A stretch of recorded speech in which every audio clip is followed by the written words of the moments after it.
Oh, let's go, Barbie. Let's go. And spawning in the bottom left-hand corner of Royal Blood, we have our Polish Terran player representing his brand new team, Storm Gaming. It is Spirit. And spawning in the top right-hand corner of Royal Blood, we have his opponent. We have the South Korean Zerg player representing Mystery Gaming. It is RagnaroK. So we missed out on game one. Game one was in favor of RagnaroK in the end. RagnaroK is up 1-0, but we're here just in time for game number 2. And we have been riding the Spirit hype train for quite some time, ever since I Am Katowice.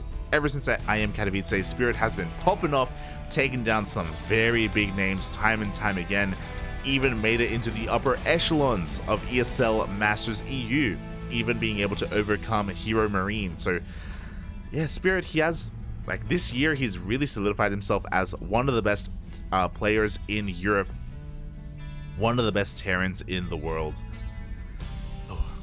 But he's down in this series. He also proved himself today. He took down Wayne and he took down Creator 2-0, and Creator is no easy player to shut down, so very impressive stuff here from Spirit. But last, he's up against a different beast. As solid and macro-oriented as Spirit is, RagnaroK is anything but.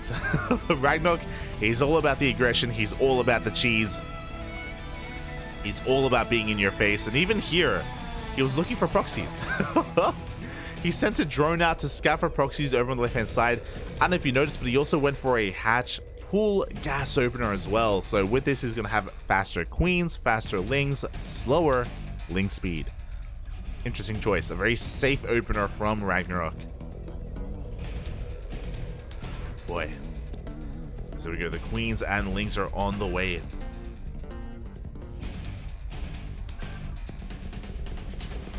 And these are 4 lings as well. I don't believe he went for a 15 hatch. I could be wrong. I may not have been paying attention. But with 4 lings, it wouldn't make too much sense for that to happen. Third base is on the way. Reaper is looking to dive on in, but RagnaroK is ready for this. Oh, yeah, pretty interesting. Again, a safe opener from RagnaroK. I don't know what happened in game 1. It's possible that maybe Spirit cheesed RagnaroK in game 1. Maybe he proxied him. And that's why RagnaroK went for a pool first opener. And even drone scouted. Like, RagnaroK was hyper paranoid about cheese from Spirit. So yeah, I wonder what put the fear into RagnaroK the way that it did. I don't know. A little bit shocked. A little bit shocked, but as back at home, we do see a 3cc opener from Spirit is going to be 3cc Banshee, I imagine, with a tech lab on this starport, but we'll see if we maybe get a different add-on, or maybe don't have an add-on switch at all.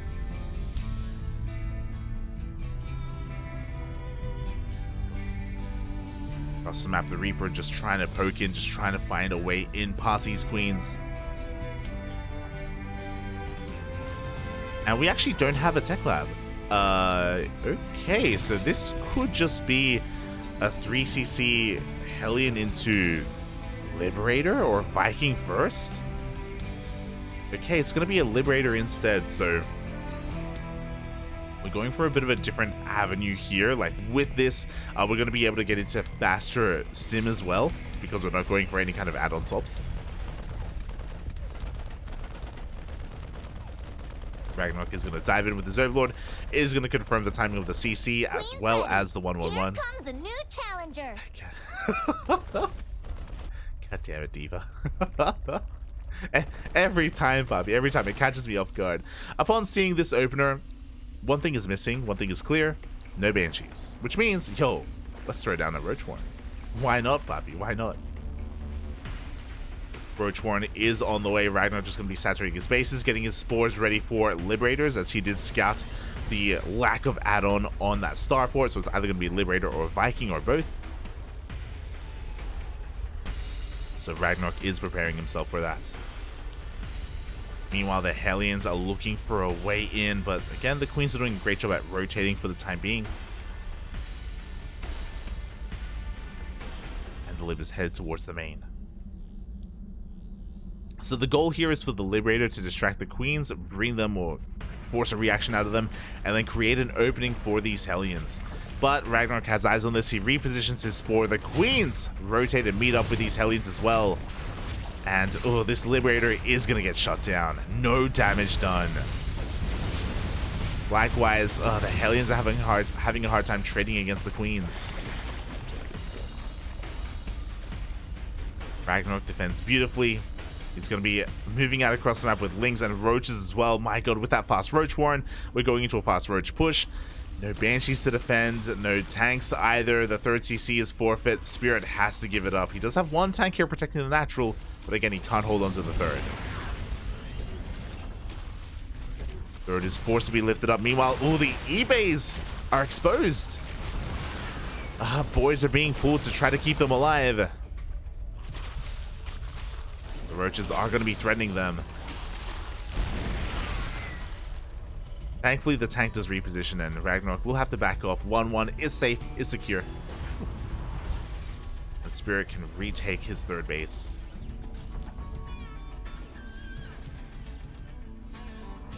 But again, a lot of inadvertent damage. You know, he was forced to stay on 2-base economy for that much longer, forced to use mules here at the natural as well.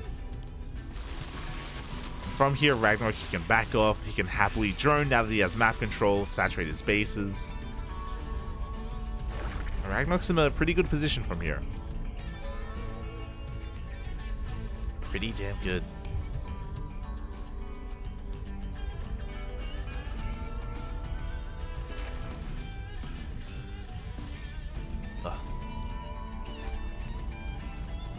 And as he just kind of establishes himself, like we can see it here, we have a ring of spores on the way. We have our Bailey nest as well behind the mineral line. If we wanted to, we could throw down an infestation pit or at least a macro hatch and a 5th base. But until then, Spirit is going to be active with his own army. The drop does spot the Roaches of RagnaroK, so Spirit is forced to turn back around. Has to respect this. Oh, as he didn't have enough buffer here to protect these tanks. But RagnaroK is able to back off. There's that infestation pit that we were talking about. Huh. At the natural. And yeah, just because of the early game, RagnaroK just has so much freedom. We'll see if Spirit can wrestle that away from him. I want to believe he can. I want to believe that Spirit can come back in this game in the mid game, because otherwise we're going to be cutting the map in half. Like, arguably Spirit has the best late game out of all the European Terrans, even better than Clem. So and I don't want to experience that. I don't know if I do. Oh boy. Spirit is just going to be focusing on turtling up back at home. Jump across the map, gets a couple of tumors, even the active tumor. Love to see it. Just working on his 4th CC, and has a nice tank ring back at home. And I love that Spirit is abusing the fact that we still don't have Bailing speed. What's that, 4 Bailings going down for free? Like, great value here already from Spirit. But RagnaroK is about to max out. Ugh. Marines going down towards the top left. Drop on the right hand side being cleaned up as well. RagnaroK is getting into Hive tech. It is going to be spotted and confirmed by Spirit. He does scan and does spot that Hive. But Spirit can't really do too much about it. He has a good tank count, don't get us wrong. He's up to 5 tanks already, working on the 6th. So when he does move out across the map, he's going to hit like a truck. But if at any moment those tanks get cleaned up, and if at any moment he gets surrounded, then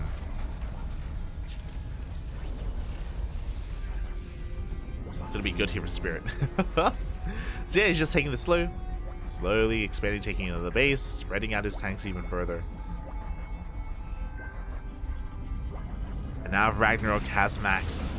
Now, what kind of army is he working with? I do think that he has too many Roaches, so he's going to have to refine his army and throw some of these away. He's working towards Vipers, but I believe, yeah, he only has enough room for 1 Viper. That's why he needs to get rid of these Roaches. We're going to need more than 1 Viper if we want to break this siege line. as RagnaroK is taking up into an Ultra Cavern. Adrenal on the way, Lingbane rolling on 40, can go for the Planetary. And it looks like he will. Planetary goes down. RagnaroK will back off.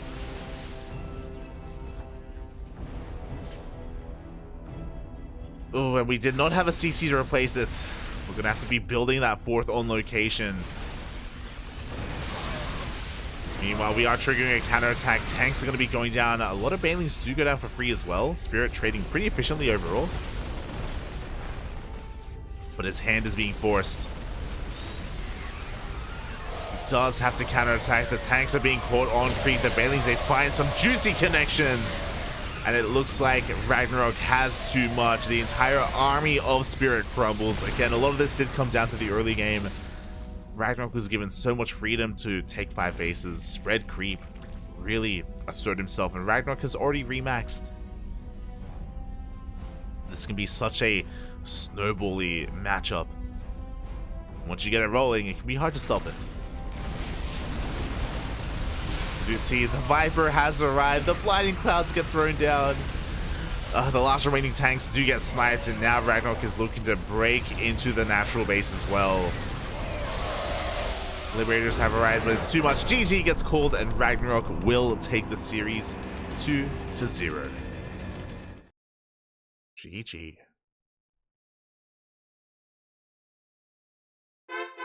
That's wrong button. But GG, well played. Congratulations to RagnaroK. My condolences to Spirit. Alas, was unable to keep up with the aggression of RagnaroK, and specifically I do refer to his roach push that he went for. I mean, sure, RagnaroK did defend beautifully before that, did shut down the Liberator and shut down the Hellions, but that roach push really caught Spirit off guard, and yeah, it was just keeping him on 2 bases for too long, just got a little bit too much value, and Spirit had a hard time recovering from that position. GG. GG, well played.